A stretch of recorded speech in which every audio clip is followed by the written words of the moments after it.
இன்றைக்கி நாம் பார்க்க போகிறது புளி இஞ்சி பச்சை மிளகாய் தொக்கு. தேவையான பொருட்கள்: ஊற வைத்த புளி, இஞ்சி சிறிது அளவு, பச்சை மிளகாய், மஞ்சள் பொடி, கடுகு, வெந்தயம், உளுத்தம்பருப்பு, நல்லெண்ணெய், தாளிக்கிறதுக்கு கடலெண்ணெய்.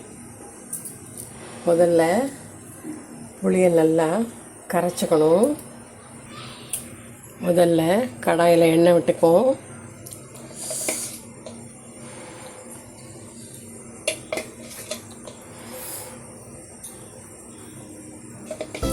நல்லா ஒரு 3 ஸ்பூன் விட்டுக்கலாம். எண்ணெய் கொதிச்சோடனே கடுகு போடுவோம். உளுத்தம்பருப்பு, கடுகு, வெந்தயம் எல்லாம் ஒன்றா போட்டலாம். கொஞ்சம் வெந்தயத்தை போடுவோம்.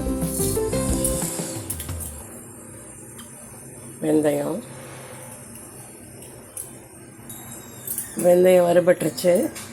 இப்போ உளுத்தம்பருப்பு, அப்புறம் கடுகு,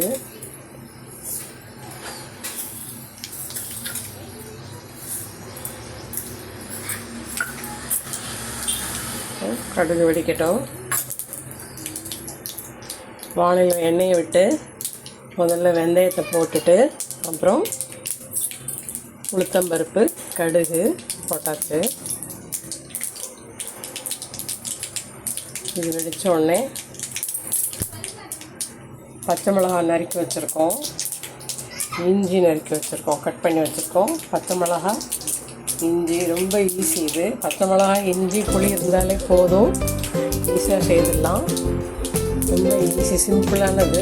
தொட்டுக்கலாம், தோசை தொட்டுக்கலாம், இட்லிக்கு தொட்டுக்கலாம். இப்போ வெடிச்சிருச்சு. இப்போ பச்சை மிளகாய் போடலாம். அதுக்கப்புறம் இஞ்சியை போடுவோம். கொஞ்சம் லேசாக வதக்கலாம். பச்சை மிளகாய், இஞ்சி லேசாக வதக்கினா போதும். கொஞ்சம் பெருங்காயத்தை போட்டுக்கலாம். பெருங்காயத்தை போட்டுக்கணும்.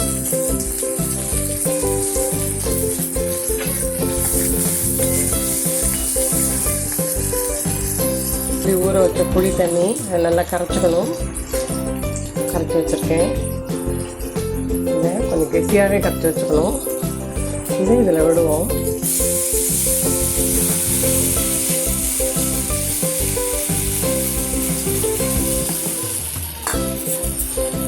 மஞ்சள் பொடியை போடலாம். மஞ்சள் பொடி கிளறி வச்சுக்கலாம். நல்லா கொதிக்கட்டும்.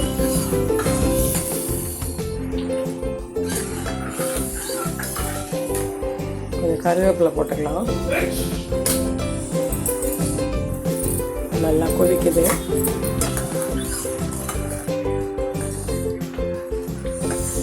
புளி தண்ணியை நல்லா விட்டாச்சு.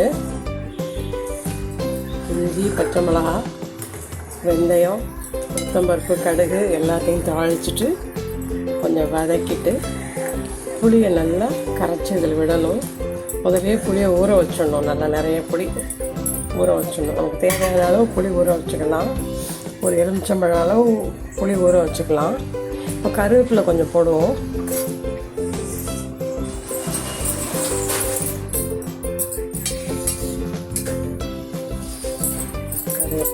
நல்லா கொதிக்குது.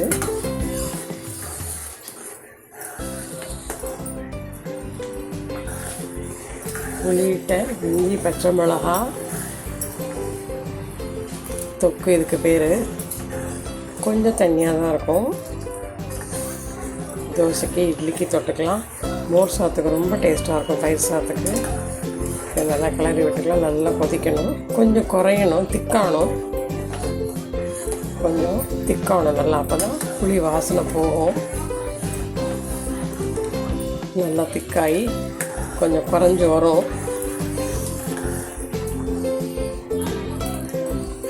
நல்லா கொதிக்கட்டும். நல்லா கொதிக்குது. நல்லா கொதிக்கும்போது கொஞ்சம் நல்லெண்ணெய் விடணும். அப்போ கொஞ்சம் வயிற்றுக்கு ஒன்றும் பண்ணாது, மிளகா காரெல்லாம் ஒன்றும் பண்ணாது. ஸோ கொஞ்சம் நல்லெண்ணெய் கொஞ்சம் நிறைய விடுங்க, அப்போ தான் நல்லாயிருக்கும், டேஸ்ட்டாக இருக்கும்.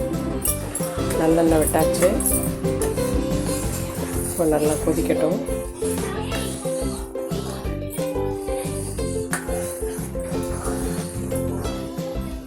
புளியிட்ட இஞ்சி பச்சை மிளகா தொக்கு இதுக்கு பேர். கருப்பு புளி தான் நல்லாயிருக்கும் வெள்ளை புளியை விட. கருப்பு புளி ஒன்றும் செய்யாது, சூடு அவ்வளோ இருக்காது. ஸோ இது நல்லா கிளறி விட்டுக்கலாம். இன்னும் உப்பு போடலை, கொஞ்சம் குறைஞ்ச பிறகு உப்பு போடலாம். கொஞ்சம் இறங்கி கொஞ்சம் திக்காகட்டும், அதுக்கப்புறம் உப்பு போட்டுக்கலாம். கொஞ்சம் நல்லா கொதிக்கட்டும். நல்லா கொதிச்சிருச்சு. இப்போ உப்பு போட்டுடலாம். கல் உப்பு யூஸ் பண்ணிக்கலாம், அதான் நல்லது.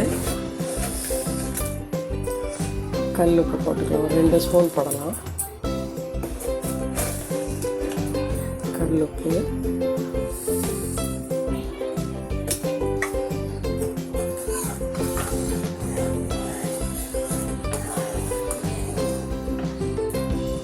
கொஞ்சம் திக்காகணும். புளிக்காய்ச்சல் மாதிரி கொஞ்சம் திக்காக வந்துடும். ஆனால் புளிக்காய்ச்சல் இல்லை, இது புளி இஞ்சி பச்சை மிளகா தொக்கு.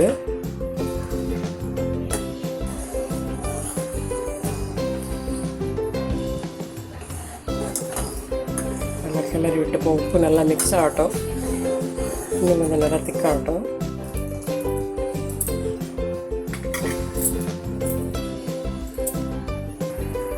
ஸோ நல்லா கொதிச்சிருச்சு. புளி இஞ்சி கொதிச்சு நல்லா குறைஞ்சிடுச்சு. கொஞ்சம் திக்காக இருக்கும், அவ்வளோதான், ரெடி ஆகிடுது.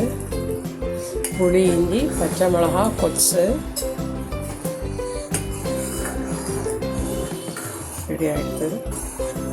இது ஒரு பாத்திரத்தில் ட்ரான்ஸ்ஃபர் பண்ணிக்கலாம்.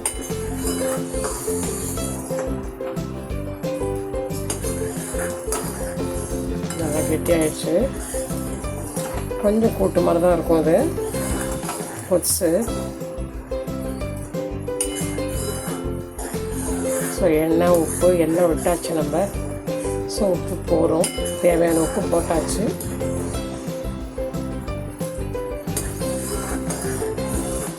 ஸோ இதை ட்ரான்ஸ்ஃபர் பண்ணிக்கலாம். ரெடி ஆகிடுச்சு.